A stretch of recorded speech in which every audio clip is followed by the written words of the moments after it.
Hello student, मैं Tara Bharti. Welcome to Tara Bharti classes. और आज की क्लास इंग्लिश ट्रांसलेशन की है, जिसमें हम फ्यूचर का अगला स्टेप यानी कि फ्यूचर परफेक्ट के बारे में पढ़ने वाले हैं। इसके रूल को समझेंगे, इसके परिभाषा को समझेंगे और साथ ही जानेंगे कि इसकी पहचान क्या होती है। लेकिन फिर से मैं आपको एक बार रिमेम्बर करवा रही हूँ कि अगर आपने अभी तक इस चैनल को लाइक शेयर सब्सक्राइब नहीं किया है तो सिर्फ ट्रांसलेशन तक ही ये जो है वो टेंस के ट्रांसलेशन तक ही चीजें रुकने वाली नहीं है। आगे आपको ट्रांसलेशन और भी कई अलग अलग तरीके से पैटर्न देखने को मिलने वाले हैं। तो फटाफट इस चैनल को लाइक शेयर और सब्सक्राइब कीजिए। जिनके पास इसकी जानकारी नहीं है कि ये क्लासेस आपको क्या क्या सिखा के जा रही है, उनके लिए मेरा ये हम्बल रिक्वेस्ट है कि आप उन तक भी ये जानकारियां जरूर से जरूर पहुंचाइए। और साथ ही आप वीडियो को देखते हो, छोड़ देते हो, लेकिन देखिए मैं यहाँ पर आपको बता के चलना चाहती हूँ कि वीडियो को देखना ही इनफ नहीं होता, उसको समझना चाहिए। आप कम से कम बारीकी से बैठिए। ये इंटरटेनिंग वाला वीडियो नहीं है जिसमें आपको आया कोई झटके से, आपके साथ हंसी मजाक किया और बात खत्म हो गई, या आपको हंसा के निकल गया, बात खत्म हो गई। बात है आजकल की कॉम्पिटिटिव प्रोसीजर्स की, कॉम्पिटिटिव फ्यूचर्स की, कॉम्पिटिटिव प्लेटफॉर्म की, जिसमें हमें अपने आप को रिप्रेजेंट करने के लिए ना बहुत ज्यादा तार्किक अध्ययन करना जरूरी हो जाता है। अपने आप को रिप्रेजेंट करना बहुत ज्यादा जरूरी हो जाता है। और ये चीजें तभी संभव है जब आप अंदर से बिल्डअप हो, जब आपके पास अंदर से स्ट्रेंथ है। और स्ट्रेंथ तब आती है जब हमारी बोलने की कला अच्छी होती है, हमारी स्ट्रेंथ अच्छी होती है। हम जो भी सेंटेंस बोल रहे होते हैं उसमें प्योरिटी पाई जाती है, यानी कि वो कहीं से भी मिस्टेक को क्रिएट नहीं करता।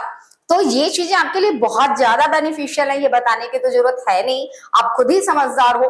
तो आइए चलते हैं हम क्लास की ओर और देखते हैं फ्यूचर परफेक्ट के अंतर्गत हम किस प्रकार से सेंटेंस को फॉर्मेशन में देते हैं, किस तरीके से उसका निर्माण करते हैं। चलते हैं क्लास की ओर।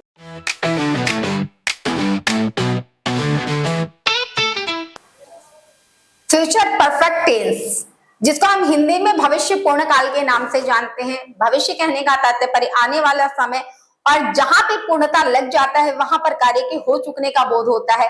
कुल मिला जुला कर हम सभी को आपस में एक साथ कलेक्टेड कर देते हैं। जो परिभाषा हमें मिलती है वह परिभाषा बनती है वाक्य में कर्ता द्वारा संपादित कार्य का आने वाले समय में हो चुकने का बोध होता है या पूर्णता का बोध किया जाता है। अगर हम इसको परिभाषित करना चाहते हैं तो हम इसकी परिभाषा में लिख सकते हैं। परिभाषा में क्या लिख सकते हैं भाई? अभी तक तो आपको भी मेरे साथ साथ बोलने आ जाना चाहिए था। फटाफट हम करते हैं। कर्ता द्वारा संपादित कार्य का, कर्ता द्वारा संपादित कार्य का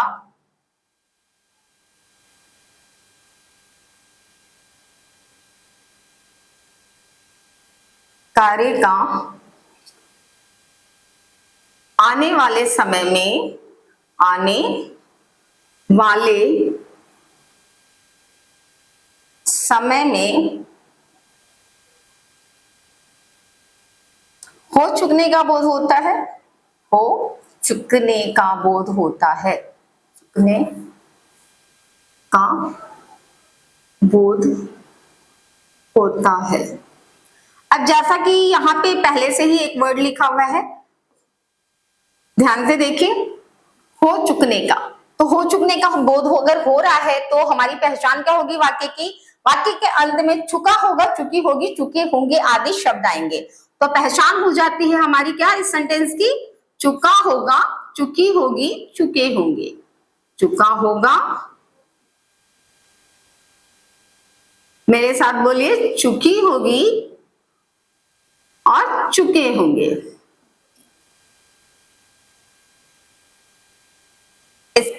चुके होंगे। इसका रूल खुद से जनरेट कर सकते हो तो करके कोशिश करो, बहुत ही इजी है। हम सबसे पहले इसका रूल लिखेंगे। रूल क्या होगा हमारा? सबसे पहले हम लिखने वाले हैं सब्जेक्ट। सब्जेक्ट के बाद हम लगाएंगे, अब चूंकि फ्यूचर है तो शैल विल तो कंफर्म आएगा, तो शैल लगाएंगे। अब चूंकि परफेक्ट में हम क्या लगाते हैं? हैव लगाते हैं, तो हो जाएगा शैल हैव या फिर विल हैव। आज सभी परफेक्ट टेंस में एक चीज कॉमन है, और वो कॉमन फैक्टर क्या है? हम सभी तरह के सेंटेंस में, खास करके जो परफेक्ट टेंस के हैं, चाहे वो प्रेजेंट का हो, पास्ट का हो, फ्यूचर का हो, अप्लाई सिर्फ और सिर्फ थर्ड फॉर्म ऑफ वर्ब ही करते हैं, तो यहाँ पे हमारा हो जाएगा common third form of verb, third form of verb. और सबसे लास्टली जो हमेशा ही हमारे सेंटेंस में आता है वो है हमारे सेंटेंस का ऑब्जेक्ट। अब एक सेंटेंस है हमारे पास, हम एग्जाम्पल के तौर पर कोई भी एक सेंटेंस ले लेते हैं, जैसे मैं अंग्रेजी पढ़ा चुकी होंगी। मैं अंग्रेजी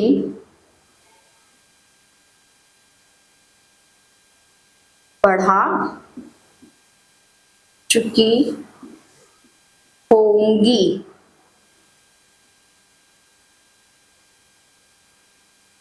अब इसका सेंटेंस ऑपरेट करते हैं हम। यहाँ पे देखिए, मैं यहाँ पर आपका सब्जेक्ट हो गया, पढ़ा चुकी होंगी ये हो गया हमारा वर्ब, और अंग्रेजी हो गया हमारा ऑब्जेक्ट।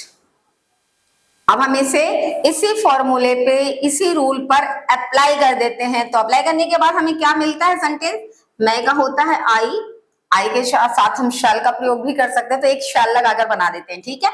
तो आई और मी के साथ हम शैल का प्रयोग करते हैं, तो बन जाएगा आई shall have, I shall have क्या कर चुकी हूं, पढ़ा चुकी होंगी।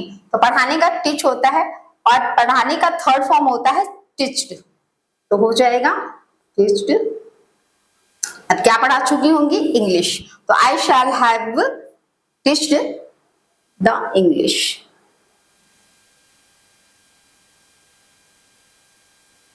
और इस तरीके से हमारा ये सेंटेंस यहाँ पे कंप्लीट हुआ। मैं आपको पहले ही बता रही हूँ कि मैं आपको इसके रिगार्डेड सेंटेंस जो है वो अपने लास्ट के कंडीशंस में डाल दूंगी, भेजूंगी, जिससे कि आप उस पर प्रैक्टिस कर सकते हो और इससे आपको और भी ज्यादा मदद मिलेगी अपने इंग्लिश कन्वर्सेशन को बिल्डअप करने में। तो ये था आज का फ्यूचर परफेक्ट टेंस, जिसका हमने यहाँ पर रूल सीखा, उसकी पहचान सीखी और साथ में उसको अप्लाई करना भी सीखा कि हम सेंटेंस में किस तरीके से इसको ट्रांसलेट करते हैं। आशा है आपको ढेर सारी जानकारियां मिल रही होंगी और ऐसी ही जानकारी हम आप तक लेते आएंगे, लाते रहेंगे, ताकि आपको और भी ज्यादा बेनिफिट मिलता रहे।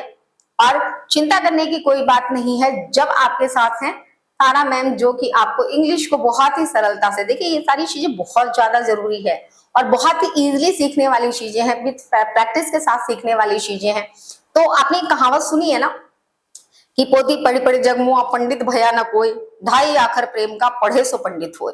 लेकिन यहाँ पे जो ये एक ग्लोबलाइजेशन बेस है ना, वैश्वीकरण वाली दुनिया, जिसमें हर एक देश दूसरे देश से जुड़ा है, वहां पे इंटरनेशनल लैंग्वेज इंग्लिश है। तो सोचने वाली बात है भैया, पोथी पढ़ी पढ़ी जग मुआ, पंडित भया न कोई, इंग्लिश सब्जेक्ट जो पढ़े सो ही पंडित होए। तो इंग्लिश को पढ़ना और इंग्लिश के सेंटेंस को जानना बहुत ज्यादा जरूरी है। इसी के साथ आपकी टीचर, आपकी मेंटोर तारा भारती, धन्यवाद।